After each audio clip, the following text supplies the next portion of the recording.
Pioneers, as they called them. They were a regiment who drove army lorries, drawn as well there.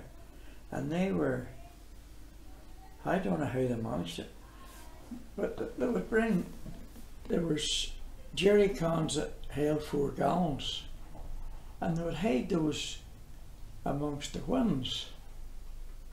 They would have a customer, you see, and they must have been in tow with the fella that was in charge.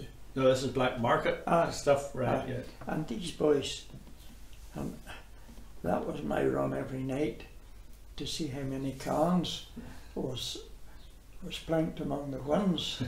And then back in the morning to see, and they were all gone. Yeah. So somebody had been, you know. Somebody was making money. Well, they were selling them to somebody that needed petrol, you see. For it was all rationed. Rationed and coupons, and if you hadn't a legitimate reason to have a car, well, you just didn't get petrol. Yeah. So, and then I take it the tunics and things you were telling me about, boys coming with 2 tunics on them or whatever.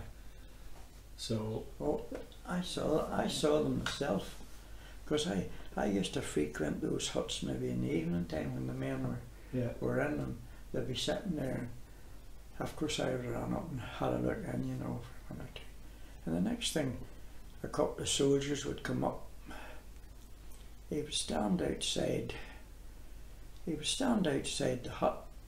He'd take his tunic off, pull his shirt and his vest off, and sell them to these boys, put the tunic on, and go down the road home again. And he must have been in tow with the fella that supplied the clothes or whatever. Yeah. And he was making a pound or two. He was getting, and maybe the fella that was in the store was getting a bit of it, and that's how they worked. Yeah.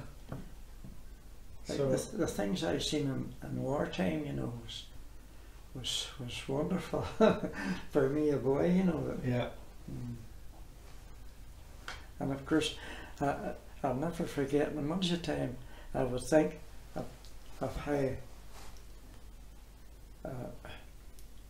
strange it was for me, a boy. I'd say, I see these petrol cans are hidden amongst the winds here, and then up in the morning to see if they were still there, but they were gone.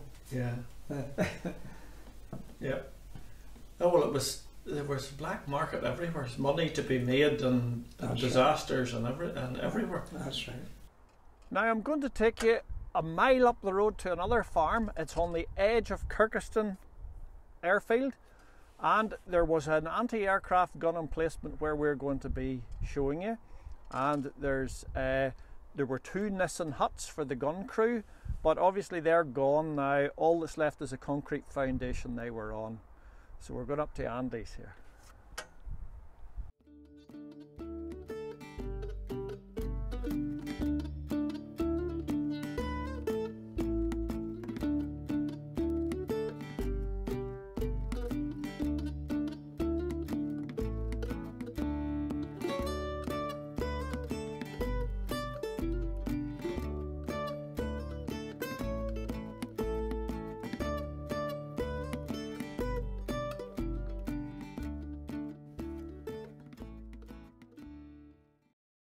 And Daddy, what was this bit of concrete used for that would feed the cattle? This was the RAF base for the American soldiers, and it was the kitchen in them days. What was the second piece of concrete used for behind us? It was bedding and 11 quarters. There's a break in between the 2. And why did they choose to locate it here? They chose here because they were able to put the anti-aircraft gun on the top of the hill behind us, and it looked over the aerodrome, protected the planes, and the accommodation was right beside it. Did the Americans ever trade or communicate with you? Yes, they did. They used to come down all the time, down to the farmyard to my granny and my granda, and they would have come down for milk, buttermilk, and eggs, and they would have traded real big tins of peaches and pears. And if you were a smoker, they would have had cigarettes too, but none of them was smokers in them days. Okay.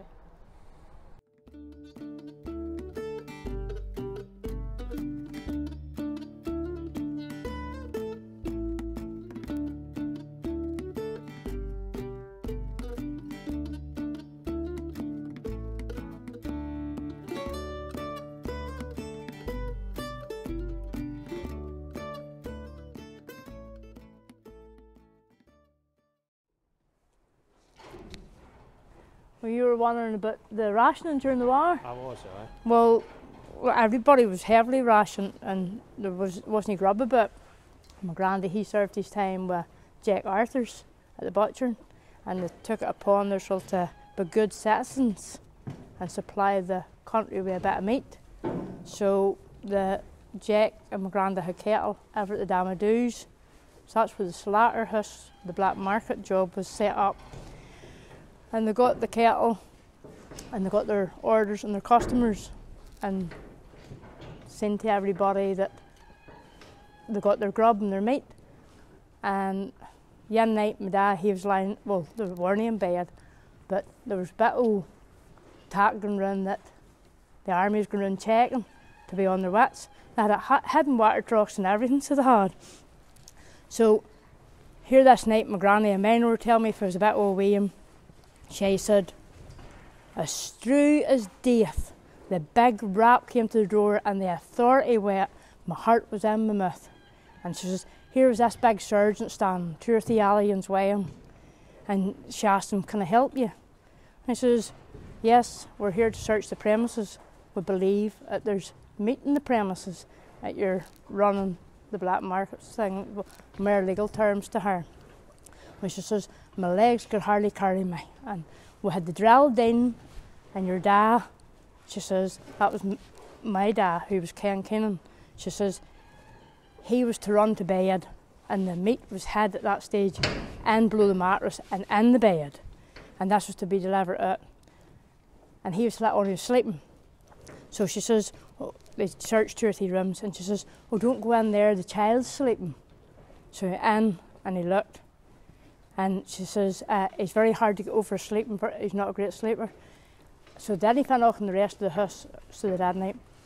But when he was going out the door, he says, listen now, Mrs. Keenan, when we come back, and my granda was there too, we'll waken the child, the big child. So we will be back. But they never come back, so they didn't. But that was the end of the black market. Well, and the more refined, the winder done a bit, so they did. But my dad was 8, 9 years old, so he was a big babby, supposed to be over asleep, like so he was. But that was their sort of movement during the war, and grub was really tight, as you said about the tins of fruit and stuff. The Air Force got it, there was nothing really around here to eat, the folk was hungry, and everybody stuck together and didn't tell anything. So they got halfway up. So lucky enough.